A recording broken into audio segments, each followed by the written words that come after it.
राधे राधे भक्तों, सब भक्तों को राधे राधे, हरे कृष्णा, राधे राधे। तो ये योगिनी एकादशी के दिन हम लड्डू गोपाल की सेवा कैसे करेंगे सरल विधि से। जैसे कि कोई किसी को टाइम नहीं मिल पाता, पूजा नहीं कर पाते हैं ज़्यादा देर तक, तो हम सरल विधि से कैसे पूजा करेंगे। और जिसकी सामर्थ्य नहीं रहती है, उनके पास ज़्यादा व्यवस्थाएं नहीं रहती हैं, तो उनके पास जो कुछ भी सामान नहीं रहता है, तो वो सरल विधि से पूजा कर सकते हैं योगिनी एकादशी के दिन। तो वो ही हम आपको बताएंगे। तो लड्डू गोपाल को हम चंदन से स्नान करा सकते हैं, दही से स्नान करा सकते हैं और दूध से स्नान करा सकते हैं योगिनी एकादशी के दिन। तो आपके पास जो हो सामर्थ्य, आप उससे स्नान करा सकते हैं। तो हम चंदन से स्नान कराएंगे लड्डू गोपाल को और इसमें गंगा जल डाल देंगे। उसके बाद हम चंदन से स्नान कराएंगे लड्डू गोपाल को। देखिए, और चंदन ठंडकता मिलती है उन्हें, इस वजह से हम चंदन से ही स्नान कराएंगे। वैसे दही से भी स्नान करा सकते थे और दूध से भी। तो देखिए, हम चंदन से अच्छे से स्नान करा देंगे उन्हें मल के, तो उन्हें शीतलता मिलेगी। और आप कपूर डालकर भी लड्डू गोपाल को स्नान करा सकते हैं, चंदन में मिलाकर कपूर, तो इससे और भी ठंडकता मिलेगी लड्डू गोपाल को। तो हम इस प्रकार लड्डू गोपाल की सेवा करेंगे योगिनी एकादशी के दिन। अच्छे से हम उन्हें मल देंगे और फिर उसके बाद हम शुद्ध जल से उन्हें स्नान करा देंगे। तो इसी प्रकार आप स्नान कराएं योगिनी एकादशी के दिन। और योगिनी एकादशी इस इस साल 2024 में 2 जुलाई को है। हम 2 जुलाई को ही लड्डू गोपाल की सेवा करेंगे। योगिनी एकादशी 2 जुलाई को है 2024 में। तो इस दिन हमें लड्डू गोपाल को भोग में भी क्या लगाना है, वो भी हम आपको बताएंगे। और पीले वस्त्र पहनाएं लड्डू गोपाल को, और पीले ना हो आपके पास तो लाल भी पहना सकते हैं, जो आपके पास हो वो आप पहना सकते हैं। वैसे पीताम्बर धारण करते हैं हमारे ठाकुर जी, तो हम उन्हें पीले वस्त्र भी पहना सकते हैं। अगर आपके पास पुराने वस्त्रों पर धुले हुए हों, आप वो भी पहना सकते हैं लड्डू गोपाल को। तो हम उन्हें अच्छे से पोंछ देंगे और पोंछने के बाद फिर हम लड्डू गोपाल को वस्त्र धारण कराएंगे। तो देखिए, हमारे लड्डू गोपाल अच्छे से नहा उन्हें स्नान कर लिया है और अब देखिए वो वस्त्र पहनेंगे। अब हम उन्हें वस्त्र पहना देते हैं। तो योगिनी एकादशी के दिन हमें लड्डू गोपाल की सेवा इसी प्रकार करना है, चंदन से स्नान जरूर कराएं। तो अब हम लड्डू गोपाल को वस्त्र पहनाकर फिर हम उन्हें आसन पे बिठाल देंगे। और आसन पे देखिए, हमने उन्हें पोशाक पहना दी है और हमारे पास पीली और लाल दोनों मिक्स उसमें फूल थे, तो वो पोशाक हमने लड्डू गोपाल को पहनाई है। देखिए, हमारे लड्डू गोपाल तैयार हो गए हैं, कितने प्यारे लग रहे हैं। पोशाक पहन लिया, अब उन्हें हम हार पहना देंगे छोटा सा, और जो आपके पास हो वो पहना सकते हैं।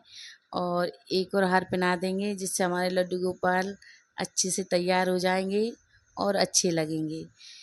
तो देखिए, हमने 2 पहना दिए हैं लड्डू गोपाल को। अब उनके कंगन पहना देंगे हम, और फिर एक और कंगन पहना देंगे और अच्छे से तैयार कर देंगे। उनकी बांसुरी उनके पास रखेंगे और उन्हें पगड़ी लगा देंगे।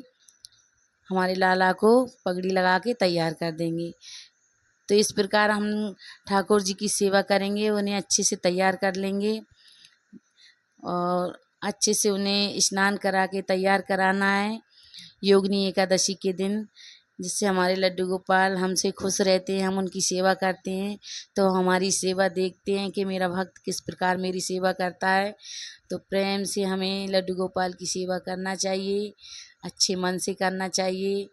और हमारे मन यही हो, हम लड्डू गोपाल को स्नान कराएं, ये नहीं कि हम कुछ और सोच रहे हों और लड्डू गोपाल की सेवा कर रहे हैं। तो इस प्रकार हम लड्डू गोपाल को, और मुझे तो बहुत अच्छा लगता है लड्डू गोपाल की सेवा करना, और मैं जब उन्हें स्नान कराती हूँ मुझे बहुत अच्छा लगता है। तो देखिए, अब हम इत्र लगा देंगे उन्हें। इत्र ज़रूर से लगाएं आप, जिससे उन्हें ठंडकता मिले। तो देखिए, इत्र लगा देते हैं और इत्र लगाने के बाद फिर हम लड्डू गोपाल को लड्डू गोपाल की करेंगे पूजा। और पूजा करेंगे हम सरल विधि से, जिससे आप कर सकें, क्योंकि जो कोई जिसको टाइम नहीं मिलता है कि हम ज़्यादा ताम झाम नहीं करेंगे, हमें नहीं करना, तो सरल विधि से आप पूजा कर सकते हैं योगिनी एकादशी के दिन। तो देखिए हम चंदन लगा देंगे और चंदन सेवा ज़रूर से करना है, उनकी चंदन सेवा बहुत अच्छी रहती है।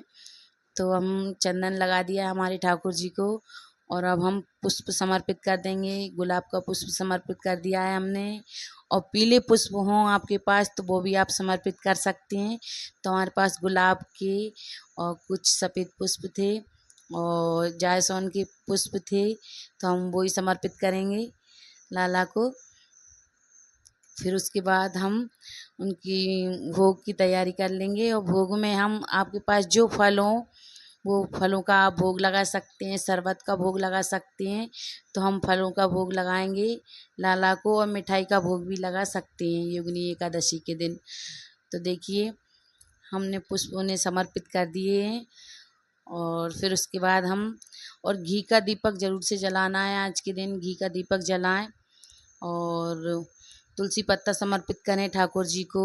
तुलसी पत्ता ज़रूर से समर्पित करना चाहिए, और तुलसी पत्ता एक दिन पहले ही तोड़ लेना चाहिए ग्यारस के, क्योंकि ग्यारस के दिन हम तुलसी पत्ता नहीं तोड़ते हैं, इस वजह से हमें एक दिन पहले तोड़ना चाहिए।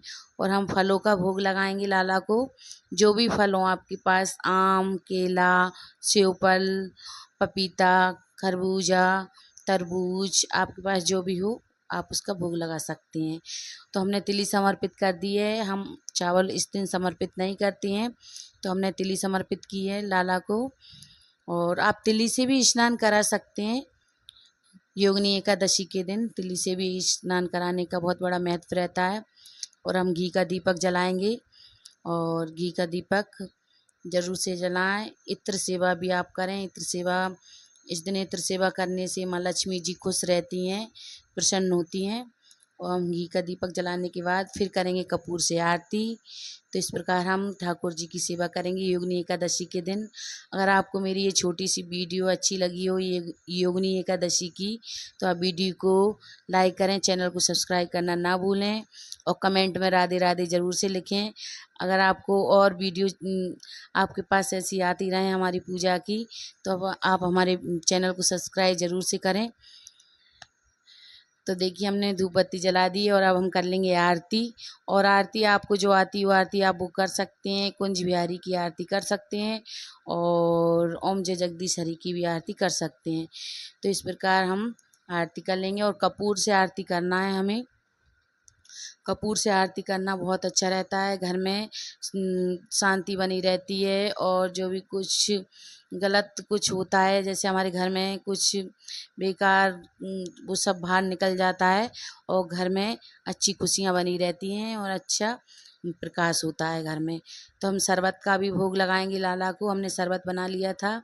और तुलसी पत्ता डालना ना भूलें, और तुलसी बिना हमारे लाला भोग ग्रहण नहीं करते हैं, तो हमने तुलसी पत्ता डाल दिया है। तो इस प्रकार हमने ठाकुर जी की सेवा की योगिनी एकादशी के दिन।